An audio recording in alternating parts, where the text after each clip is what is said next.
भगवान ऐसी पत्नी सबको दें। सुबह का वक्त था। मैं ऑफिस के लिए लेट हो रहा था।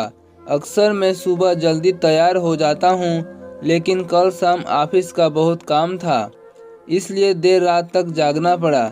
जागने की वजह से सुबह लेट उठा, इसलिए ऑफिस जाने में देरी होने लगी।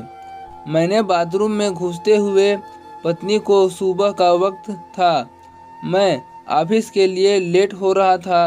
अक्सर मैं सुबह जल्दी जल्दी तैयार हो जाता हूँ, लेकिन कल शाम ऑफिस का बहुत काम था, इसलिए देर रात तक जागना पड़ा।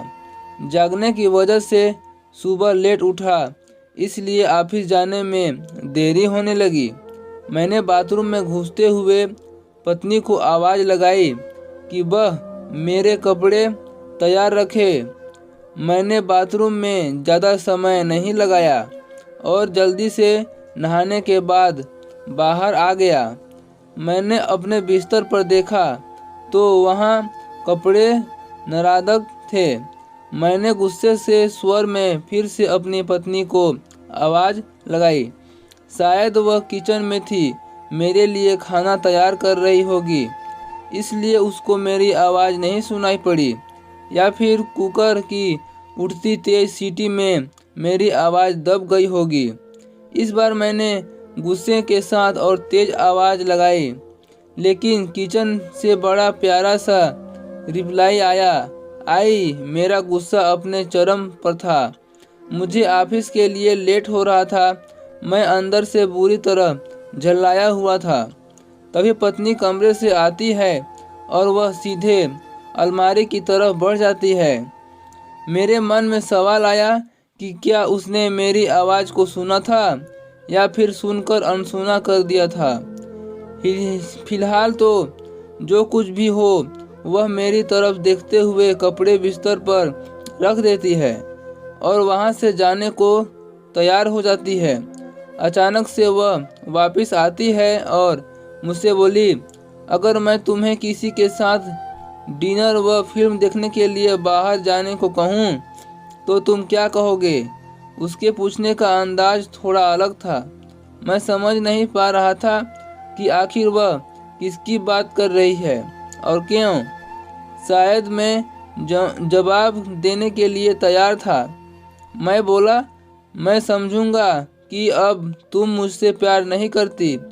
शायद उसने गुस्से अथवा प्यार में मेरी तरफ देखा, लेकिन फिर अगले ही पल अपने होठों पर हल्की सी आती हुई मुस्कान को दागते हुए बोली, मैं आपसे प्यार करती हूँ, लेकिन यह औरत भी आपसे बेइंतहा प्यार करती है, शायद मुझसे भी ज़्यादा, और आपके साथ कुछ समय बिताना चाहती है। मुझे पत्नी के मुंह से इस सवाल की उम्मीद नहीं थी। मेरे मन में एक सेकेंड में हजारों सवाल ऊपर नीचे होने लगे। आखिर किस औरत की बात कर रही है और किससे मिलवाना चाहती है? ऐसे हजारों सवालों के साथ मेरा मन मुझे घेर रहा था। आखिर मैंने पूछ ही लिया कि तुम किसकी बात कर रही हो? पत्नी ने बिना कुछ बोले एक तस्वीर की तरफ इशारा कर दिया। वह तस्वीर मेरी माँ की थी, जो मुझसे दूर रहती है, जिनसे कई महीनों से मैं मिला नहीं था। शायद काम की वजह से मैंने उन्हें फ़ोन भी नहीं कर पाया। मैं अपनी व्यस्तता के कारण उन्हें समय ही नहीं दे पा रहा था। मैंने पत्नी की तरफ देखा। पत्नी ने मुस्कुराहट के साथ मेरा मोबाइल मुझे थमा दिया। मैंने माँ को फ़ोन किया और उनसे रात पर खाने और साथ में फिल्म देखने के लिए कहा। माँ मेरी आवाज़ सुनकर खामोश हो गई। शायद करुण स्वर था। तुम ठीक हो तो ना? तुम दोनों के बीच कोई परेशानी तो नहीं? माँ ने पूछा। उनके लिए मेरा एकाएक इस तरह फ़ोन करना शायद किसी परेशानी का संकेत था। नहीं, कोई परेशानी नहीं, बस मैंने सोचा कि आप के साथ बाहर जाना है और एक सुखद एहसास होगा। मैंने जवाब दिया। और कहाँ? बस हम दोनों ही चलेंगे। उन्होंने इस बारे में एक पल के लिए सोचा और फिर कहा, ठीक है। शुक्रवार की शाम को जब मैं उनके घर पहुंचा तो वह मेरा इंतजार कर रही थी।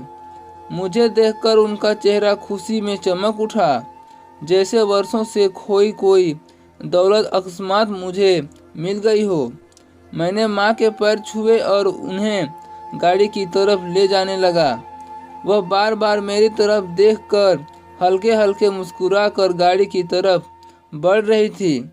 कार में माँ ने बताया कि उन्होंने अपनी एक दोस्त को बेटे के साथ खाने के लिए बाहर जाने की बात बताई है।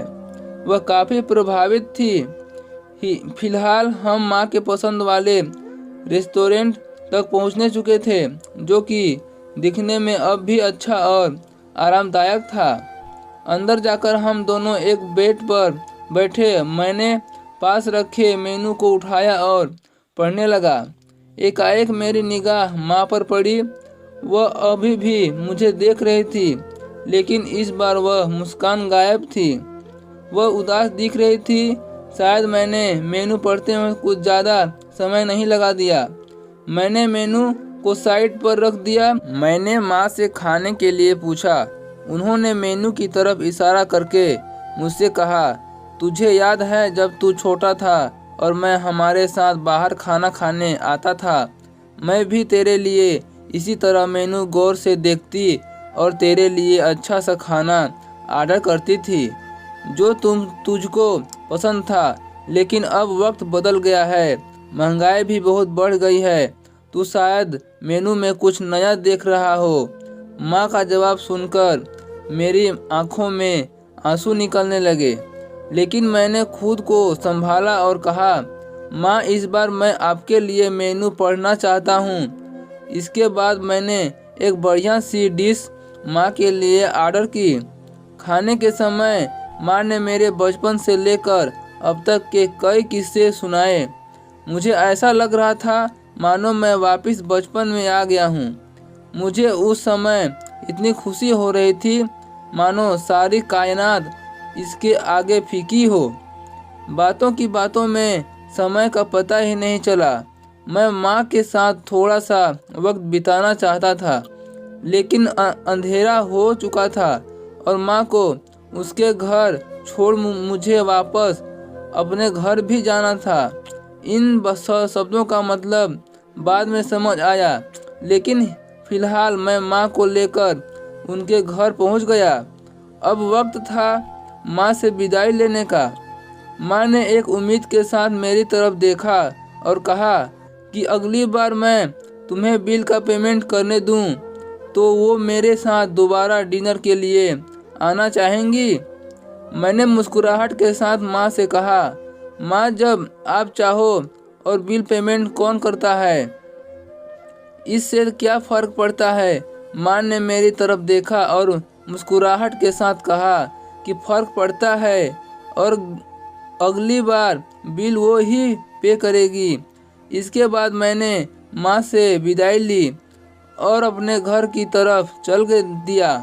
घर पहुंचकर देखा तो पत्नी मेरा इंतज़ार कर रही थी। उसने पूछा, कैसा रहा आज का दिन? बहुत बढ़िया। जैसा सोचा था उससे कहीं ज़्यादा बढ़िया, मैंने जवाब दिया। इसके कुछ दिनों बाद अचानक मुझे माँ के देहांत की सूचना मिली। दोस्तों, हमें इस कहानी से क्या सीख मिलती है? अपनी माँ कैसी भी हो, माँ तो माँ होती है। चैनल पर पहली बार आए हैं तो लाइक शेयर सब्सक्राइब जरूर कीजिए। फिर मिलते हैं नए इंटरेस्टिंग स्टोरी के साथ।